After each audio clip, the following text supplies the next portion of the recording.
संघर्ष टाइम्स, समस्या जनतेची, साथ आमची.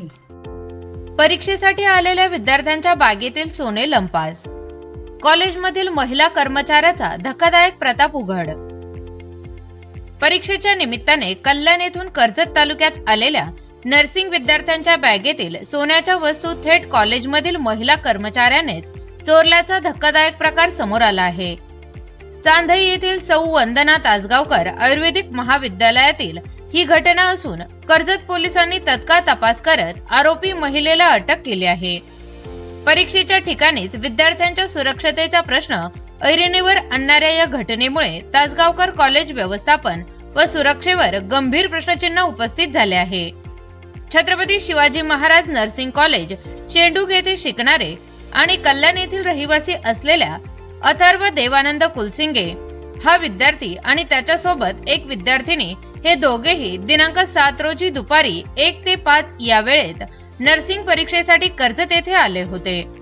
परीक्षा सुरू होण्यापूर्वी वर्गातील शिक्षकांनी गळ्यातील मौल्यवान वस्तू काढून बॅगेत ठेवा अशी सूचना केली होती. त्यानुसार अथर्वने त्याची 1 तोळे सोन्याची चैन आणि विद्यार्थिनीने 5 ग्रॅमची सोन्याची चैन आपल्या बॅगेत ठेवली. परीक्षा संपल्यानंतर बॅग तपासली असता दोघांचेही सोने गायब असल्याचे त्यांच्या लक्षात आले. त्यांनी तत्काळ कॉलेज प्रशासनाशी संपर्क साधला. मात्र प्रशासनाकडून कोणतीही ठोस दाद देण्यात आली नाही. 2 ते 3 दिवस पाठपुरावा करूनही सहकार्य न मिळाल्याने अखेर दिनांक 10 रोजी त्यांनी कर्जत पोलीस ठाण्यात तक्रार दाखल केली. फिर्यादीच्या तक्रारीनंतर कर्जत पोलीस ठाण्याच्या पोलीस उपनिरीक्षक मीनल शिंदे यांनी तपासाची सूत्र हाती घेतली. पोलीस पथकाने कॉलेजमधील सीसीटीव्ही फुटेज तपासले असता एक महिला कर्मचारी विद्यार्थ्यांची बॅग उचलून नेऊन त्यातील सोने काढून घेतल्याचे आणि अवघ्या 5 मिनिटात तीच बॅग पुन्हा त्या ठिकाणी ठेवत असल्याचे स्पष्ट दिसून आले. या आधारे पोलिसांनी संगीता राजेंद्र कडव, वय वर्ष 50, राहणार बांसोली हिला ताब्यात घेतले.